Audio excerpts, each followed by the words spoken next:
ভুল সময় ভুলভাবে বিপির ওষুধ খেয়ে আপনি নিজের বিপদ ডেকে আনছেন না তো? বিপির ওষুধ কি আপনি সকালে খাচ্ছেন না রাত্রিবেলা খাচ্ছেন? আর বিপির ওষুধ খাওয়ার পর কি আপনার মাথা ঘুরছে বা মাথা ঝিমঝিম করছে? এই প্রশ্নের উত্তরগুলো যদি আপনাকে জানতে হয় তাহলে এই ভিডিওটি দেখুন, স্পেশালি যদি আপনার বয়স 60 বা তারও বেশি হয়।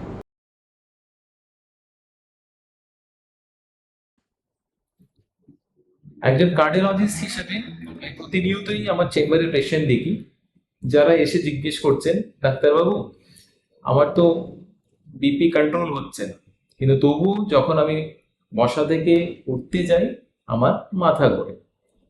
বা বিপির মেডিসিন কি আমি সকালে খাবো না রাত্রের বেলা খাবো? কেউ কেউ আবার এটাও জিজ্ঞেস করেন যে আমি বিপির মেডিসিন খাই, কিন্তু এখন তো আমার বিপি 120/80, বিপি মেডিসিন কন্টিনিউ করলে আমার বিপি তো কমে যাবে না, বিপি মেডিসিন কি আমি বন্ধ করে দেবো? এই উত্তরগুলো যদি আপনাকে জানতে হয় আসুন এই পুরো ভিডিওটি আপনি দেখুন। বিপি কন্ট্রোল করাটা ইম্পর্টেন্ট, এটা আমরা সবাই জানি। কারণ বিপি যদি আমরা কন্ট্রোল না করি লং টার্মে সেটা থেকে আমাদের কিডনির সমস্যা, হার্টের সমস্যা, হার্ট অ্যাটাক, স্ট্রোকের ঝুঁকি অনেকটাই বেড়ে যায়।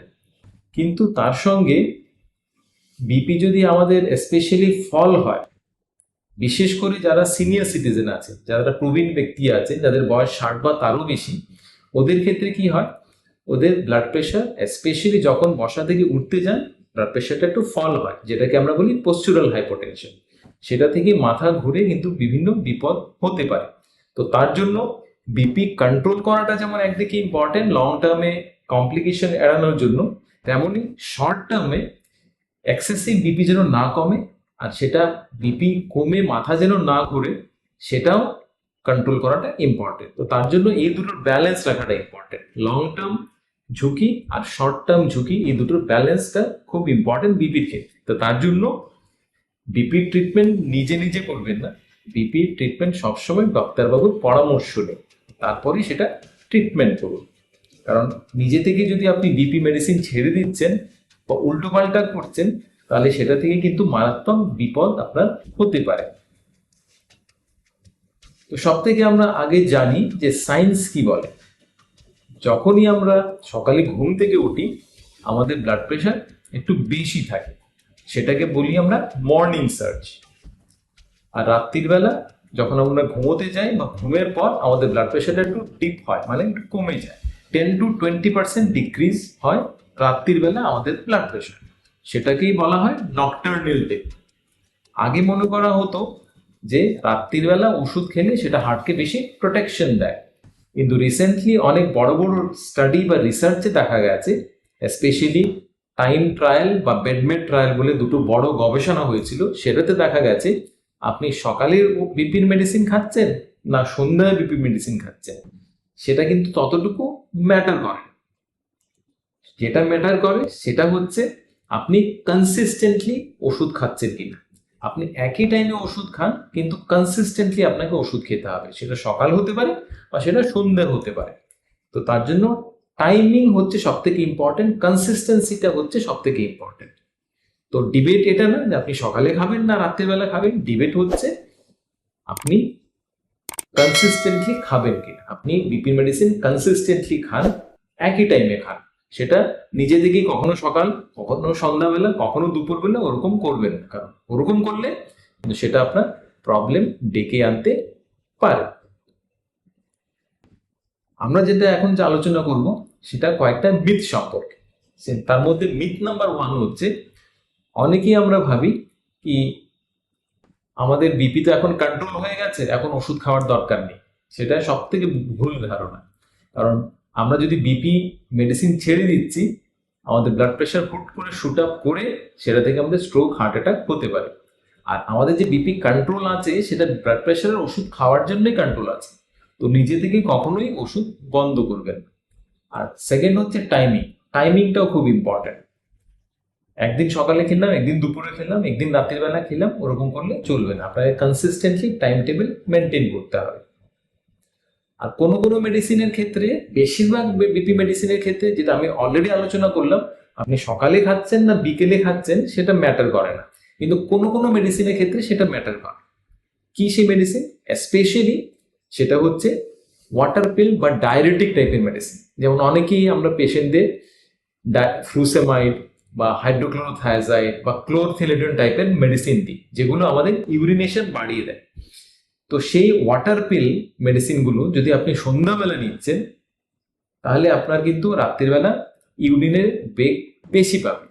বারবার ঘন ঘন আপনাকে ইউরিনেলে যেতে হবে, যেটা থেকে আপনার ফলের রিস্ক বেড়ে যায়, স্পেশালি যদি আপনার বয়স 60 বা তারও বেশি হয়। তো আপনি যদি ওয়াটার পিল নিচ্ছেন, আপনি যদি ফ্লুসেমাইড টাইপের ওষুধ বা হাইড্রোক্লোরোথায়াজাইড টাইপের ওষুধ বা ক্লোরথেলিডন টাইপের ওষুধ নিচ্ছেন, আপনি এটা মাথায় রাখুন, সেটা সকালবেলা আপনি নিন, সেটা সন্ধ্যাবেলা বা রাত্রিবেলা নেবেন না। আদারওয়াইজ আদার কার্ডিয়াক মেডিসিন, আদার হার্টের মেডিসিন বা ব্লাড প্রেশারের মেডিসিন আপনি সকালেও নিতে পারেন, আপনি সন্ধ্যাবেলাও নিতে পারেন। আর 60 বছরের বয়সের বেশি যারা আছে, যারা প্রবীণ ব্যক্তিত্ব, ওদের ক্ষেত্রে কিন্তু কিছু কিছু প্রিকশন নেওয়াটা ইম্পর্টেন্ট। কারণ দেখা গেছে যাদের বয়স 60 বছর বা তারও বেশি আর যারা বিপি মেডিসিন নিচ্ছেন, ওদের একটু পোস্চুরাল হাইপোটেনশন হওয়ার ঝুঁকি বেশি থাকে। সাধারণ ভাষায় বলতে গেলে পোস্চুরাল হাইপোটেনশন হচ্ছে যখনই আমরা বসা বা শুয়ে থাকি তখন একটা বিপি থাকে, সেই বিপি আমাদের প্রবলেম করে না, সেটা নর্মাল বিপি। কিন্তু বসা বা শোয়া অবস্থা থেকে যখনই আমরা হুট করে দাঁড়াচ্ছি, আমাদের ব্লাড প্রেশারটা একটু ফল হয়।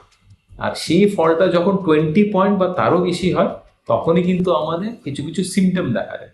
তার মধ্যে সিমটম হচ্ছে চোখে ঝাপসা লাগা বা কানে ভো ভো আওয়াজ করা বা মাথা ঘোরানো বা মাথা ঝিমঝিম করা বা একটু ব্যালেন্স কম থাকা। তো এই সিমটমগুলো যদি আপনার দেখা দেয়, এটা ভাববেন না এটা বয়সের জন্য হচ্ছে। এই সিমটমগুলো কিন্তু একটা রেড অ্যালার্ট, এটা ইন্ডিকেট করছে যে আপনার পোস্চারাল ফল হচ্ছে বিপিতে। তার মানে যখনই বসা বা শোয়া অবস্থা থেকে আপনি দাঁড়াচ্ছেন, আপনার ব্লাড প্রেশার ড্রপ হচ্ছে সিগনিফিকেন্টলি। এটা কিন্তু অনেক প্রবলেম করতে পারে, কারণ পোস্চুরাল হাইপোটেনশন খুব কমন, স্পেশালি এটা এল্ডারলিজদের মধ্যে হয়। যাদের বয়স 60 বা তারও বেশি, ওদের মধ্যে এই পোস্চুরাল ব্লাড প্রেশার ড্রপের ঝুঁকি অনেকটাই বেড়ে যায়। দেখা গেছে যাদের বয়স 60 বা তারও বেশি, আপ টু 20% এল্ডারলি পেশেন্টসদের মধ্যে বা প্রবীণ ব্যক্তিদের মধ্যে এই পোস্চুরাল ড্রপ হয়, যেটা থেকে বিভিন্ন সমস্যা দেখা দিতে পারে। তো এল্ডারলিজদের মধ্যে যেমন ব্লাড প্রেশার হুট করে কমে যেতে পারে, স্পেশালি যখন আপনি উঠে দাঁড়াচ্ছেন হুট করে, তেমনি যারা মাল্টিপল ব্লাড প্রেশার মেডিসিন নিচ্ছেন, ওদের ক্ষেত্রেও ব্লাড প্রেশার ওরকম ফল করতে পারে যখন আপনি বসা অবস্থা থেকে দাঁড়াচ্ছেন। যাদের ডায়াবেটিস আছে, ওদেরও সেম জিনিস হতে পারে। বা যাদের পার্কিনসন আছে, থাইরয়েডের সমস্যা আছে, হার্টের সমস্যা আছে বা B12 ডেফিসিয়েন্সি আছে, ওদের এই ঝুঁকিটা, পোস্চুরাল ব্লাড প্রেশার ড্রপের ঝুঁকিটা অনেকটাই বেশি। তো তার জন্য আপনি বয়স যদি 60-এর বেশি হয়, আপনার যদি ব্লাড প্রেশারের মেডিসিন আপনি নিচ্ছেন বা বিভিন্ন ব্লাড প্রেশার মেডিসিন নিচ্ছেন, ডায়াবেটিস আছে, থাইরয়েডের সমস্যা আছে, হার্টের সমস্যা আছে, পার্কিনসন আছে বা B12 এর ডেফিসিয়েন্সি আছে, আপনার কিন্তু পোস্চুরাল ব্লাড প্রেশার ড্রপ হওয়ার ঝুঁকিটা অনেকটাই বেশি। আর সেই পোস্চুরাল ব্লাড প্রেশার যদি আমাদের ড্রপ হয়, মানে বসা অবস্থা থেকে যখন আপনি দাঁড়াচ্ছেন, তখন যদি আপনার ব্লাড প্রেশারটা ড্রপ হয়, সেটা থেকে বিভিন্ন কমপ্লিকেশন দেখা দিতে পারে। কি সেই কমপ্লিকেশন? তার মধ্যে অন্যতম হচ্ছে ফল বা পড়ে যাওয়ার ঝুঁকি। দেখা গেছে যাদের পোস্চুরাল ব্লাড প্রেশার ড্রপ হয়, ওদের ফল হওয়ার রিস্ক বা পড়ে যাওয়ার ঝুঁকি 2 গুণ পর্যন্ত বেড়ে যায়। আর সেই ফল থেকে কিন্তু প্রবীণ ব্যক্তিদের fracture, specially hip bone fracture হওয়ার রিস্ক অনেকটাই বেড়ে যায়। আর হিপ বোন ফ্র্যাকচারের কমপ্লিকেশন কিন্তু প্রচুর। সেটা ছাড়াও পোস্চুরাল যাদের ব্লাড প্রেশার ড্রপ হয়, ফল রিস্কের সঙ্গে সঙ্গে ওদের হার্ট অ্যাটাকের ঝুঁকি, স্ট্রোকের ঝুঁকি, ডিমেনশিয়ার ঝুঁকি অনেকটাই কিন্তু ইনক্রিজ হয়। তার জন্য পোস্চুরাল ড্রপের যদি আপনার সিমটম থাকে, বসা থেকে আপনি যখন দাঁড়াচ্ছেন বা শোয়া অবস্থা থেকে যখন দাঁড়াচ্ছেন, সঙ্গে সঙ্গে যদি আপনার মাথা ঘুরছে, মাথা ঝিমঝিম করছে, চোখে অন্ধকার লাগছে, কানে ভো ভো করছে, আপনার যদি গেইট আনস্টেডি থাকছে, আপনাকে রেলিং ধরে দাঁড়াতে হচ্ছে, আপনাকে বুঝতে হবে যে হয়তোবা আপনার ব্লাড প্রেশার ড্রপ হচ্ছে বসা থেকে দাঁড়ানোর সময়, যেটার নামই হচ্ছে পোস্চুরাল হাইপোটেনশন। আর সেটা থেকে বিভিন্ন কমপ্লিকেশন যেটা হতে পারে আমরা আলোচনা করলাম। তো কি করে আপনি ডিটেক্ট করবেন যে আপনার পোস্চুরাল ড্রপ হয়েছে কিনা? এক তো হচ্ছে সিমটম, যেটা অলরেডি আমরা ডিসকাস করলাম। সেকেন্ড হচ্ছে আপনি আপনার বিপি দেখুন, স্পেশালি আপনার বয়স যদি 60-এর বেশি হয়, আপনি বিপি দেখুন। আপনি যখন শুয়ে থাকবেন তখন একবার, আপনি যখন বসা অবস্থা থাকবেন তখন একবার, আর বসা অবস্থা থেকে যখন দাঁড়াবেন, দাঁড়ানোর 1 থেকে 3 মিনিটের মধ্যে আবার ব্লাড প্রেশার দেখুন। যদি দাঁড়ানোর পর আপনার ব্লাড প্রেশার 20 পয়েন্ট ডিক্রিজ হয় সিস্টোলিক, আর ডায়াস্টোলিক যদি 10 পয়েন্ট ডিক্রিজ হয়, তাহলে আপনাকে বুঝতে হবে যে আপনার পোস্চুরাল ব্লাড প্রেশার ড্রপ হচ্ছে, আর যেটা ডেঞ্জারাস হতে পারে। তখনই আপনি সঙ্গে সঙ্গে আপনার ডাক্তারবাবুর পরামর্শ নিন। নিজে থেকে ট্রিটমেন্ট চেঞ্জ করবেন না, কারণ যেটা অলরেডি আমরা আলোচনা করলাম, পোস্চুরাল যাদের ফল বিপি ফল হয়, সেটা কিন্তু অনেক ডেঞ্জারাস হতে পারে। আমাদের পড়ে যাওয়ার ঝুঁকি বাড়িয়ে দেয়, আমাদের ফ্র্যাকচারের রিস্ক আমাদের বাড়িয়ে দেয়, আমাদের স্ট্রোক, আমাদের হার্ট অ্যাটাকের ঝুঁকি বাড়িয়ে দেয়, আমাদের ডিমেনশিয়ার ঝুঁকি বাড়িয়ে দেয়। তো এগুলো যদি আপনাকে প্রিভেন্ট করতে হয়, ডক্টরের পরামর্শ নিন। ডাক্তারবাবু হয়তো বা আপনার মেডিসিনের ডোজটা একটু চেঞ্জ করতে পারেন, বা আপনার মেডিসিনের টাইমিংটা হয়তো বা চেঞ্জ করতে পারেন, বা মেডিসিনটাই কোনো কোনো ক্ষেত্রে চেঞ্জ করতে পারেন। কারণ কোনো কোনো ব্লাড প্রেশার মেডিসিন কিন্তু এই পোস্চুরাল ড্রপটা অনেক বাড়িয়ে দেয়, আর কোনো কোনো মেডিসিন সেটা বাড়ায় না। তো ডক্টরবাবু সেই অনুযায়ী আপনার সিমটম অনুযায়ী আপনার মেডিসিন চেঞ্জ করবে, ডোজ চেঞ্জ করবে, বা টাইমিং চেঞ্জ করবে। বা কখনো কখনো ডাক্তারবাবু আপনার যে ব্লাড প্রেশার যেটা কন্ট্রোল, সেটা অনেকটাই শিথিল করতে পারেন। কারণ অনেক ক্ষেত্রে আমরা দেখি যে আমরা যদি টাইটলি ব্লাড প্রেশার কন্ট্রোল করতে যাই, মানে নর্মাল ব্লাড প্রেশার যদি আমরা আনতে যাই 120 বা 80 যদি রাখতে যাই কোনো কোনো পেশেন্টের ক্ষেত্রে, স্পেশালি যাদের বয়স অনেক বেশি আছে, তো টাইট ব্লাড প্রেশার কন্ট্রোল করতে গেলে ওদের কিন্তু মাথা ঘোরে। তো তখন আমরা কি করি, ব্লাড প্রেশারটা ততটুকু টাইট কন্ট্রোলে রাখি না, একটু শিথিল করি। 120 বা 130-র বদলে আমরা সেটা 140 বা 150-তে রাখি। কারণ আমাদের যেটা আমরা অলরেডি আলোচনা করলাম আগে, দুটো জিনিসে মাথায় রাখতে হবে। লং টার্মে যেমন ব্লাড প্রেশার খুব বেশি থাকলে সেটা কমপ্লিকেশন করতে পারে, শর্ট টার্মও আমাদের যদি পোস্চারাল ড্রপ হয়, সেটা থেকে কিন্তু ফল রিস্ক বাড়ে, সেটা থেকে কমপ্লিকেশনের রিস্ক বাড়ে। তো দুটোর মধ্যে ব্যালেন্স মেনটেন করতে হবে, নিজে থেকে ট্রিটমেন্ট না করে ডাক্তারের পরামর্শ নিয়ে। তেমনই আপনাকে কিছু কিছু লাইফস্টাইল মেনটেন করতে হবে যদি আপনাকে এই পোস্চারাল ড্রপ প্রিভেন্ট করতে হয়, ফল প্রিভেন্ট করতে হয়, মাথা ঘোরা প্রিভেন্ট করতে হয়। তার মধ্যে অন্যতম হচ্ছে আপনি হট এনভায়রনমেন্টে যাবেন না। খুব গরম যদি থাকে, গ্রীষ্মকালে দুপুরবেলা বেরোবেন না, খুব গরম ওয়েদারে যাবেন না, বা বেশি সময় দাঁড়াবেন না, বা গরম জলে চান করবেন না। কারণ গরম আমাদের যে রক্তনলীগুলো আছে, সেই রক্তনলীগুলো রিল্যাক্স করে দেয়, যেটা থেকে আমাদের ব্লাড প্রেশার কমে যায়, যেটা থেকে আমাদের মাথা ঘুরতে পারে।